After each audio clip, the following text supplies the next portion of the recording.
But he was a great guy, Chazzy was. He was pretty fair with the Dukes. You know, there was a lot of people with different names. Not like you had Rose on Bennett Street, Geraldine Williams' father.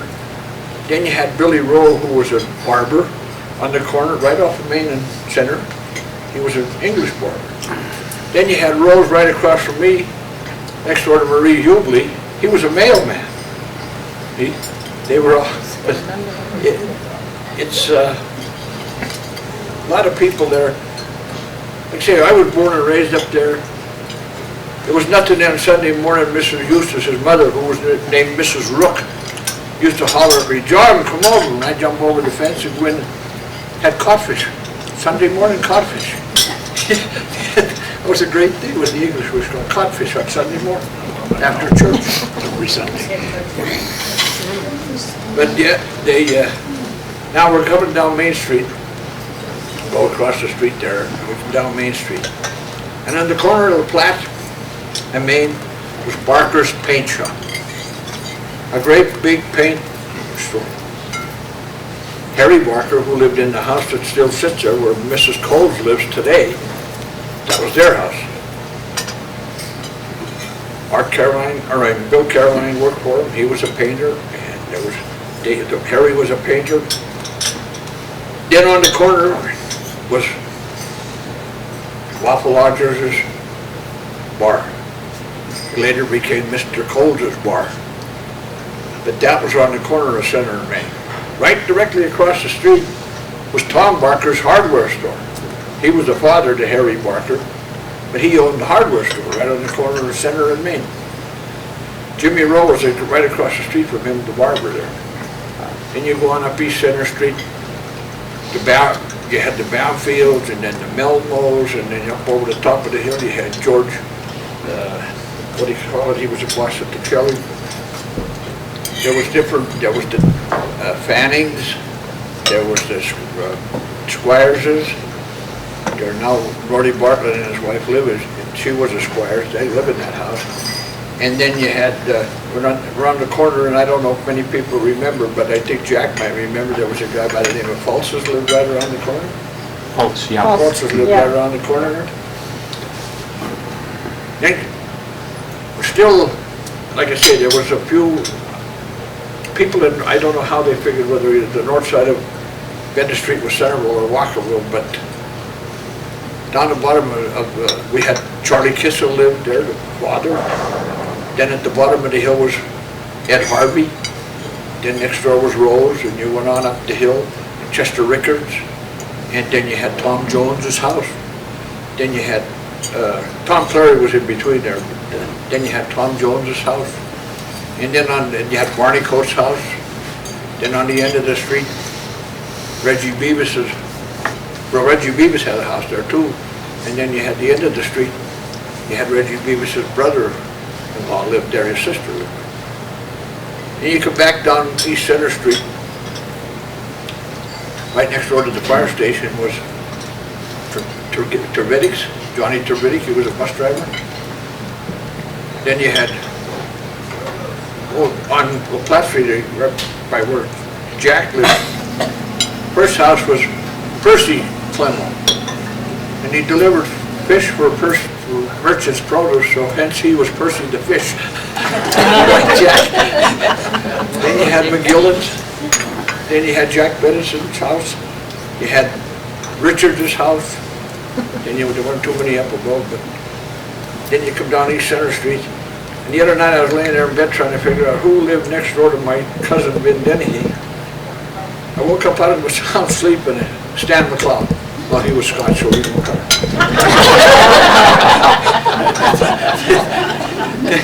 Then, come on down Center Street, and then there was Bud Clemmel. He lived down the south side of the street. Then you had Williams's, Ken Williams's. Then on the corner, first the house was Brown's right next to the barber shop, the hardware. But then Chick Sanders and his wife, they opened a little candy store there in later years. But Mr. Coles and Mr. Casey, on January the 1st, 1997, threw a party in the upstairs of the Hibernian Hall in honor of all the veterans in Centerville. They supplied everything. Hobo McCarthy played the drums. Dick and Dot Dick played the saxophone, Dot played the piano. And it was a great time. It was had by all. And that's where I met my wife, who I later married the next year, and as of last August we have had 50 years together. But you couldn't believe the party that they put on at that hall that night. But that's the way Centerville was. I don't care, people say, well, it's amazing how well the English and the Irish got along. Well, what's the difference? I mean, you were born and raised with them, they were part of the community, my next door neighbor was one. They most likely said, well, they're Irish over there, you know, Shanty or Mordaunt or what, but they got along good. Even at school, you know, everybody got along. And now we come down Main Street, and the first place was a big duplex there.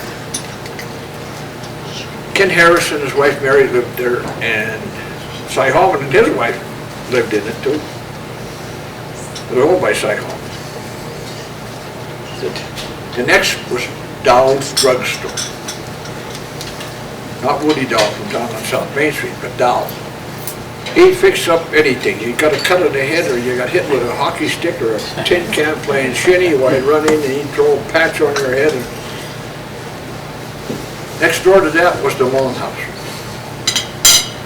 Anybody ever played handball? They were so close that you could play two-wall handball off the wall on the garage and off the...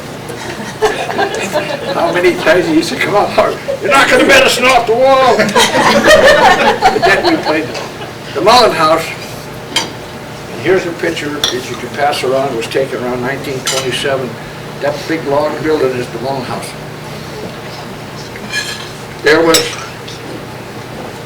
it ran from the corner of Wells Street to Mullen Street, back both ways to Minor Street. It was one big building. They said at one time there was there was 125 rooms plus the annex in the back. They at one time said it was all single miners, Mountain Con, Badger, all the mines that lived up. Men who worked in the mines lived in there. And my dad always said when their day shift got out of the beds, the graveyard shift got into them. But Mrs. Harrington had 5 daughters: Mrs. Hanley, Mrs. Shabrew, Mrs. Grady, and I can't remember the other 2. And then she had 4 sons, a set of twins, and Mickey and Johnny DeBoe. But anyway, everybody worked. The Mullen House had 9 cows. In the summertime, Mrs. Harrington used to give John Francis Sullivan, who lived right across on the corner of Mullen and Minor, and myself, who lived across the street, $1 a week to take those cows to the reservoir, West Side Reservoir. Below the reservoir in them days, wasn't all those houses there, and there was a spring there, and there was real good grass, so they would take them over there, go back at night and get them. 7 days a week, it made no difference, you had to take them out. It's in the fall of the year, we go up there, and there's no cows. You look all over, and the cows are nowhere to be found, so I went in the pump house at the Butte Water Company Reservoir, and I asked the engineer, I said, did you see the Mullen House cows anywhere? And he said, oh yeah, he said, they just went up towards Walkerille, they're up in Chicken Flats up there. So up we walked to Chicken Flats, and we get there, and here they are, they're all laying down, and they're, oh man, they were great. They got into MASH. Had 9 of the drunkest cows you ever saw. I mean, it was really pathetic. They were bawling, and they couldn't move, you know. John Francis said, I'll stay with the cows. Okay, so I ran all the way back to the Mullen House. So Mrs. Harrington, the cows are up in Chicken Flats in Walkerille, and they've got into the MASH. They're drunk. She said, go get Chris. Chris Reagan was the cow. He took care of the cows, he milked them and everything. Now this is back in the early 30s, middle 30s. she said to him, she said, Chris, the cows are drunk in Walkerille. She said, get a blanket and a pillow and get up to Walkerille, take care of the cows. He had to stay up there till they were able to walk again. Sleeping on the ground. They couldn't, like somebody said, they got to get rid of the milk. Hell, I bet you half the guys that drank it, they brought it back. It was all replaced with wine. That Mullen House was, you couldn't believe how big it was. Downstairs on the side facing Main Street, the doors, that was the Centerville Men's Athletic Club was in there. They had one handball cart, they had parallel bars, they had a pommel horse, they had mats to tumble and everything right in there. On the corner was Simon's, a branch of Hennessy's department store was in there. Like I say, they had cows and chickens, and the beef was raised on their ranch up in the Flathead. They had a ranch up in the Flathead where they raised the beef and it was brought to Butte. Then, right across the street from the Mullen House was down to Butcher's, Harrington's. There's the Irish butcher, and the Turgidges were the English butcher. The same way you had Billy McCarthy, the Irish barber, and Jimmy Rowe was the English barber. So you had the, and you had the Hibernian Hall, and you had the Sons of St. George's Hall. I mean, them were the two big, they were the two big fraternities. March the 17th, all the Irish had the big party at the Hibernian Hall, and everybody came. The 23rd of April, up the street, everybody went to the Sons of St. George's Hall.